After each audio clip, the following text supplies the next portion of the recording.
Na mtazamaji wa Kyela FM Digital, katika mvua ambazo zimeendelea kunyesha hapa wilayani Kyela, ambapo mvua takriban kama siku 3 zimeweza kunyesha na kusababisha na maafa mbalimbali, lakini hapa tupo shule ya sekondari Mwaya ambapo unapitiwa na mto Mbaka, na mvua ambazo zimenyesha usiku kucha kwa maana wilaya Rungwe na halmashauri ya Busokelo imeweza kusababisha mafuriko, ambapo shule ya sekondari Mwaya pamekuwa na mejaa maji, lakini pia pengine wanafunzi wanaendelea na masomo, lakini kwa kile ambacho miaka nenda rudi, kila inapofika msimu wa mafuriko tunaona kabisa kuna mafuriko ambayo wanafunzi wa shule ya sekondari Mwaya wanakutana na kadhia kubwa kabisa ya kusoma. Lakini tulichokutana nacho leo ni pamoja na hali ambayo si ya kawaida katika mafuriko, mvua, maji. Shule nzima ya Mwaya sekondari imeweza kujaa maji kutokana na mvua ambazo zinaendelea kunyesha, na mara kadhaa tumekuwa tukitoa tahadhari juu ya kile ambacho kinaendelea, hasa kwa watu ambao kwa mabondeni kwa wilaya ya Kyela, kwa sababu wilaya ya Kyela ni moja ya wilaya ambayo iko bondeni, lakini pia inakumbwa na kadhia na changamoto mbalimbali za mafuriko. Kwa kuna watu ambao pembezoni Kyela kuna mito mikubwa, kuna mto Mbaka, mto mkubwa kabisa umetoka Rungwe, lakini pia kuna mto Rufiriu, kuna mto Kiwila na mto Songwe. Sasa mvua zikinyesha Tukuyu, ndicho kinachotokea. Yawezekana mvua isinyeshe Kyela lakini kanyesha Tukuyu, lakini mwisho wa siku mafuriko yakatokea upande wa Kyela, kwa sababu Kyela 90% iko bondeni. Na sisi kama Kyela FM Digital tumefika hapa kuhakikisha pengine tunazungumza na mkuu wa shule kuona hali wanaokutana nayo, lakini hatujapata ushirikiano kutoka kwa mkuu wa shule akituelekeza twende kwa dedi, kwa maana twende kwa mkurugenzi mtendaji ama kwa afisa elimu sekondari. Yeye ndo anaweza kutupa ushirikiano kwa hicho ambacho kinaendelea, na sisi tukaona sio iana jamii ya wana Kyela walio nje na Kyela waweze kuona kile ambacho kinaendelea upande wa Kyela, kwa sababu tumekosa ushirikiano kutoka kwa mkuu wa shule na kituelekeza twende kuzungumza na mkurugenzi mtendaji, na tumekosa ushirikiano. Lakini wananchi wa Kyela walio nje na Kyela chonde pengine wanaweza kusaidia chochote kwa ajili ya kusaidia shule ya sekondari ya Mwaya na waathirika wengine wa mafuriko, kata kama Kajunjumere, kata ya Mwaya ambako ndiko kuna sekondari ya Mwaya, na kata mbalimbali kama Rusungo, Ndobo, kata Ipande, kata Nkokwa ni miongoni mwa kata ambazo zinaathirika, pia kata Ikama na kata Taratara. Kwa majina naitwa Hakimu Laisoni Mwanyilu, ndiye diwani wa kata ya Mwaya. Ndugu waandishi wa habari pamoja na wananchi wote ambao wako hapa kwenye shule ya sekondari ya Mwaya, ndugu zangu, kama sisi wana Mwaya, kwanza tunasikitika, tuna simanzi kubwa kwa ajili ya kupatwa na mafuriko mengi sana ambayo yameanza usiku wa kuamkia leo. Kwa hiyo wanafunzi wameondoka mashuleni, majengo yamejaa maji. Kwa kweli hali ni mbaya. Kwa kweli tuseme kwenye kata ya Mwaya, hata kuanzia Tenende kwenda Rugombo, ina maana uwezekano wa kupita, ina maana njia imefungwa. Watu wa Tenende wanabaki Tenende, watu wa Rugombo wanabaki Rugombo. Kwa hiyo sana hadha kubwa kwenye shule ya msingi Tenende, kwenye shule ya sekondari ya Mwaya, kwa kweli ni tatizo kubwa sana. Ndugu waandishi wa habari, kwanza niwashukuru kwa kuja hapa ili kujua na kuona maafa ambayo tunayo kwenye eneo letu la kata la Mwaya. Kwa msaada zaidi, pengine mvua zinaendelea kunyesha, ukiwa diwani wa kata, wito wako ni upi kwa wananchi namna kuchukua tahadhari kwa sababu bado mvua zinaendelea? Kwa kweli natoa tu rai kwamba kwa wananchi ambao wapo kando ya mto Mbaka, hao wako mabondeni, tuchukue tahadhari, na maana tuondoke, tuende sehemu salama, lakini serikali iangalie, ituone wana Mwaya kwa sababu tumeangamia. Kwa hiyo tunaomba watuone kwa sura nyingine, ili angalau watu kwanza watutembelee, kama serikali watutembelee, waje watuangalie kwa jinsi tunavyoathirika na mafuriko. Ndio. Sawa, asante. Pengine kwa wazo tu, kwa ukiwa diwani, ulikuwa na wazo gani juu namna ambavyo mazingira yamejenga sekondari ya Mwaya, ambapo kila mwaka mafuriko yanatokea hapa? Una wazo lolote pengine kuona kuishawishi jamii au serikali kuhamisha shule? Ndugu zangu, kwa kweli niseme tu maji hayana upinzani. Kwa sababu gani?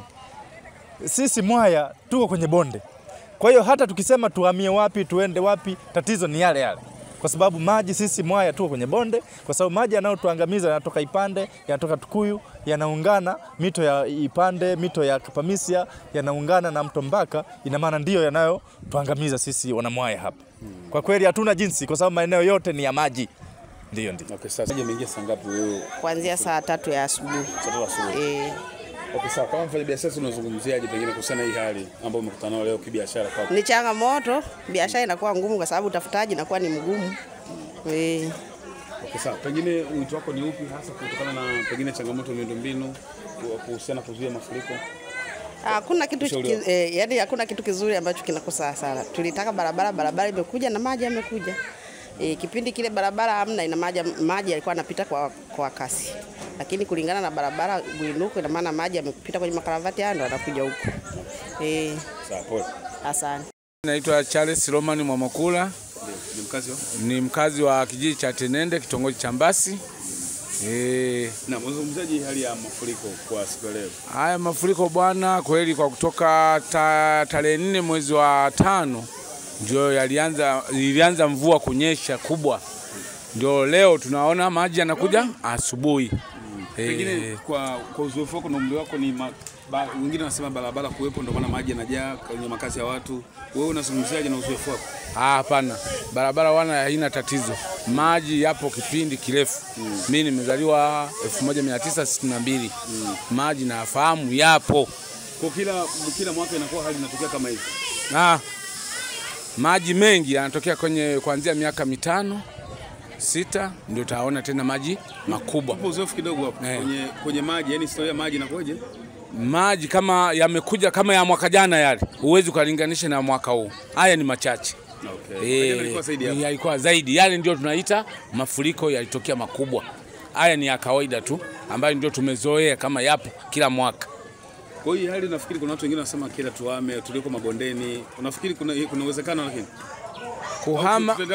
kuhama mtangazaji hapo wakati wanatuletea tu mambo mengine. Uwezo kuhama nchi, waanzilishi walikuwa naijua maana yake ya kuishi wapi huku, lakini kutupeleka milimani hatuwezi.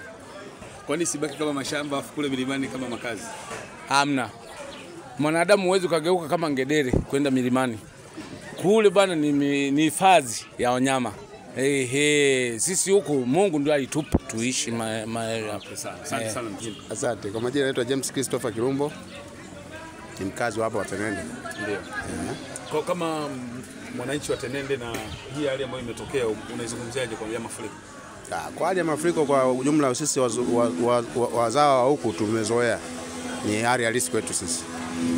Lakini kuna watu wasema pengine tuame angalau kwa sababu kuna watu kupoteza maisha na vitu pengine kuathirika kutokana na haya mafuriko. Unazungumziaje? Hapana, kuhama bwana, hilo jambo halipo kwa sababu labda kwa wenyeji, kwa wageni labda. Sisi ni wenyeji, tulishazoea hii hali. Sasa wito wako kwa serikali? Wito wangu kwa serikali kwa ujumla, naona barabara ziko chini sana hizi. Barabara zinatutesa kwa ujumla.